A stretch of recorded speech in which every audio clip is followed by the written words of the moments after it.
एक निकाहनामा सामने आता है, कराची पुलिस उस निकाहनामे को शेयर करती है लाहौर पुलिस के साथ। एक कॉमन सेंस की बात है, जब एक निकाहनामे का जिस शख्स ने उसको उस डॉक्यूमेंट को मसनद बनाना है वो कारी साहब हैं, वो मौलवी साहब हैं। मौलवी साहब इस वक्त पुलिस की हिरासत में हैं और उनकी जानिब से कह दिया गया है कि वो निकाहनामा जाली है, मैंने तो निकाह पढ़वाया नहीं। निकाहनामे के ऊपर लड़की जो है उसकी जानिब से जो एड्रेस दिया गया वो भी गलत निकला। लड़की इस वक्त कराची की जानिब रवाना कर दी गई है, लेकिन अभी तक ऐसा कोई मामला हुआ नहीं है।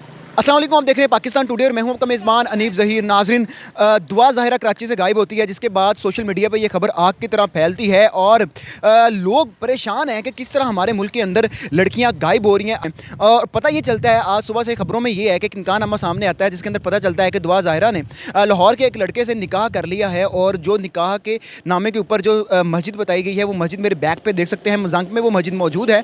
और जो निकाह ख्वाह है उसका नाम हाफिज़ गुलाम मुस्तफ़ा है, जिसको कि गिरफ़्तार कर लिया गया है। ये सारा मामला है क्या कि जो निकाह नामे के ऊपर लड़के का नाम लिखा गया है, जो लड़की का एड्रेस लिखा गया है, उसमें बहुत सी कमियां कोताहियां हैं। पता चल रहा है कि शायद वो निकाह नामा गलत है, जाली है। मेरे साथ सीनियर क्राइम रिपोर्टर बुरहानुद्दीन मौजूद हैं, उनसे जानते हैं कि असल ये सारे मामले की हकीकत है क्या। अस्सलाम वालेकुम। वालेकुम सलाम। बुरहान भाई, बताया ये जा रहा था कि जनाब अली जो लड़के का एड्रेस है वो एक बताया गया, एक लड़के का एड्रेस बताया गया और निकाह नामा बताया गया। उसके बाद बताया गया कि कारी गुलाम मुस्तफ़ा, जिनकी ये मस्जिद है, जो इस मस्जिद में इमामत करते हैं, कि उन्होंने निकाह नामा पढ़ाया है। लेकिन आहिस्ता आहिस्ता एड्रेस भी गलत साबित होते आ रहे हैं। अब पता चल रहा है कि जो कारी गुलाम मुस्तफ़ा है उन्होंने इनकार कर दिया कि मैंने निकाह नामा नहीं पढ़ाया। असल में सारी कहानी है अनीब, ये बड़ा खौफनाक सा मामला है। 10 रोज़ से ये बच्ची, छोटी सी बच्ची है, वो अगवा है और ये इंटरनेशनल लेवल के ऊपर इस वक्त मामला पहुँच चुका है। 10 रोज़ के अंदर ये मामला इस कदर पहुँच चुका कि जो मुख्तलिफ़ ओहदेदार हैं मुख्तलिफ़ सूबों के, उन्होंने भी इस चीज़ को इंटेरोगेट करना शुरू कर दिया, चूँकि ये हाई लेवल के ऊपर बात पहुँच चुकी थी। अब आज के दिन की सबसे बड़ी अपडेट यह है कि दोपहर के वक्त एक निकाहनामा सामने आता है, कराची पुलिस उस निकाहनामे को शेयर करती है लाहौर पुलिस के साथ और इस बच्ची की जो बाजियाबी का जो मामला है, जो इसकी तफ्तीश है, उसका दायरा कार वसी किया जाता है। अब इंटरेस्टिंग पहलू ये है कि हमारे मुल्क के अंदर आम दिनों के अंदर भी लड़कियाँ अगवा होती हैं, ह्यूमन ट्रैफिकिंग के मामला होते हैं, असमत फरोशी के मामला होते हैं, जो बच्चों के जिस्मानी अज़ा हैं उन्हें भी इस्तेमाल किया जाता है। लेकिन आज का ये जो सवाल आपने मुझसे पूछा है उसकी तरफ आते हैं कि जो निकाहनामा है, निकाहनामे के ऊपर लड़की जो है उसकी जानिब से जो एड्रेस दिया गया वो भी गलत निकला, जो कि लाहौर का एक इलाका है, शेरा कोट का इलाका है, वो गलत एड्रेस निकला। इसके साथ जो दूसरी बात है, जो लड़के का एड्रेस था वो रायविंड का इलाका शेरशाह कॉलोनी बताया जा रहा है। जब उस जगह को जाकर चेक किया गया, जो एड्रेस दिया गया था, मैं यहाँ पर नहीं ले सकता चूँकि उन लोगों का इस निकाहनामे के साथ या इस केस के साथ कोई ताल्लुक नहीं, वो भी शरीफ लोग हैं और वो भी काफ़ी ज़्यादा कर्म में इस वक्त मुब्तला हैं कि पुलिस उनके घर जा रही है, मीडिया नुमाइंदगान जा रहे हैं, आम लोग उनके घर जाके तफ्तीश कर रहे हैं कि भाई ये क्या मामला है, बच्ची किधर है, बच्ची को बाहर दिया जाए या बच्ची को बाहिफाजत उसके वालिदैन तक पहुँचाया जाए। अब रही बात इस मस्जिद की, निकाहनामा जो है, जो डॉक्यूमेंट है वो तो इस्तेमाल हुआ है, वो तो असली डॉक्यूमेंट है। लेकिन जो हाफिज़ गुलाम मुस्तफ़ा साहब हैं, जिनका नाम लिया जा रहा है कि वो कारी साहब जिन्होंने इस निकाहनामे को पढ़वाया है, वो यहीं के बंदे हैं।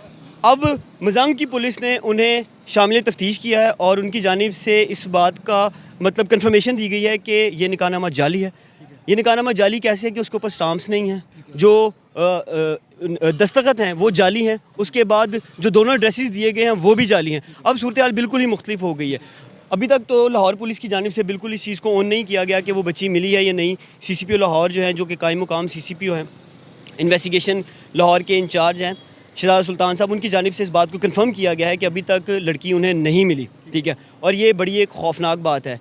वहाँ CM सिंध कहते हैं कि लड़की लाहौर पुलिस के मुताबिक लड़की मिल चुकी है और ज़राए के मुताबिक ये भी कहा जा रहा है, जो कराची की पुलिस है उनकी जानिब से मुसलसल इस बात पर इस्तफसार किया जा रहा है और बार बार जोर दिया जा रहा है कि लड़की इस वक्त कराची की जानिब रवाना कर दी गई है, लेकिन अभी तक ऐसा कोई मामला हुआ नहीं है। में पूछना मैं ये चाहूँगा कि कराची पुलिस ने सारे मामले को इंटेरोगेट करके बता दिया जनाब अली की लड़की लाहौर में है और इस बंदे के साथ निकाह में है, लेकिन उन्होंने अपनी तरफ से इन्वेस्टिगेशन कंप्लीट कर ली थी और बता दिया कि बच्ची बाजियाब होगी, खबरें में चल रही TV के ऊपर। लेकिन जब लाहौर में आके सारा सीन देखते हैं कि एड्रेसेस गलत हैं और जो निकाहनामा है वो जाली निकल आता है, तो अब क्या लगता है कि आगे क्या होगा इस केस के अंदर एज अ सीनियर जर्नलिस्ट होना एक अलग मैटर है, हम उसके जो इस सारे मामले के तहकीकी पहलुओं उन्हें देख रहे हैं, लेकिन एक कॉमन सेंस की बात है, जब एक निकाहनामे का जिस शख्स ने उसको उस डॉक्यूमेंट को मसनद बनाना है वो कारी साहब हैं, वो मौलवी साहब हैं, मौलवी साहब इस वक्त पुलिस की हिरासत में हैं और उनकी जानिब से कह दिया गया है कि वो निकाहनामा जाली है, मैंने तो निकाह पढ़वाया नहीं, जो उसके ऊपर दस्तखत है मेरे तो दस्तखत ही नहीं है।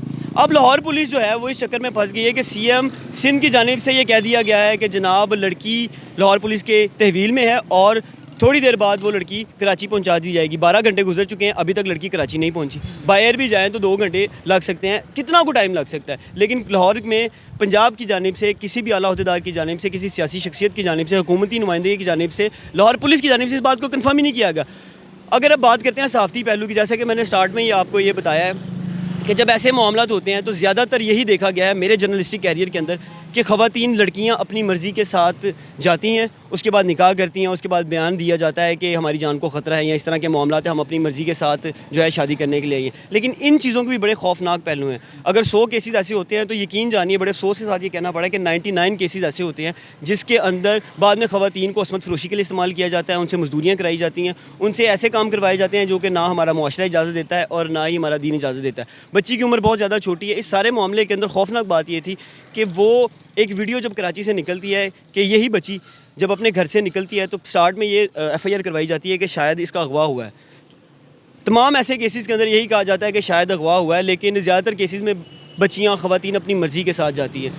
अब अगर मैं कहूँ कि ये मसला तब हल होगा जब ये पुलिस इंटेरोगेट करेगी, लाहौर पुलिस इंटेरोगेट करेगी, क्योंकि अब लड़का भी नहीं मिला, लड़की बाजियाब नहीं, तो कारी साहब उनके हाथ लग गए हैं, तो शायद अब उससे पता चल सकता है कि ये मसला कहाँ तक जा सकता है। देखिए, जो ID कार्ड नंबर दिए गए वो ID कार्ड नंबर तक गलत हैं। तो ये जो इमाम मस्जिद हैं जिनको कहा जा रहा है कि इन्होंने जाली निकाह पढ़वाया है या फिर इन्होंने निकाह वो ख़ुद इस बात को मान रहे हैं कि भाई मैंने तो निकाह पढ़वाया नहीं, मेरा तो दस्तखत ही नहीं है। तो इस इमाम मस्जिद से तफ्तीश की जा रही है, इससे अब कुछ नहीं निकलने वाला। सवाल सिर्फ एक है कि सिंध पुलिस या सिंध हुकूमत की जानिब से इस तरह भोंडा बयान क्यों दिया गया कि इतना हाई प्रोफाइल केस जिसे पूरी दुनिया पाकिस्तान पर थू कर रही है कि इतने बड़े मुल्क के अंदर, इस्लामी रियासत के अंदर जो है 2 रोज़ के अंदर बच्चियाँ अगवा हो रही हैं और वो लापता हैं। जो दूसरा केस निमरा वाला हुआ है उस बच्ची के साथ भी आप देखें कि उसने अपनी वीडियो स्टेटमेंट जारी कर दी है, लेकिन इस मामले की जो संजीदगी है वो अभी तक बरकरार है और वो मज़ीद बढ़ती दिखाई दे रही है। वो ये है कि बच्ची अभी तक मंजर आम पर नहीं है। ये तो सवालिया निशान है सिंध पुलिस के ऊपर भी और लाहौर पुलिस के ऊपर भी कि सिंध पुलिस ने अपनी तरफ से इन्वेस्टिगेशन कंप्लीट कर ली, लेकिन लाहौर पुलिस उसको डिनाई कर रही है।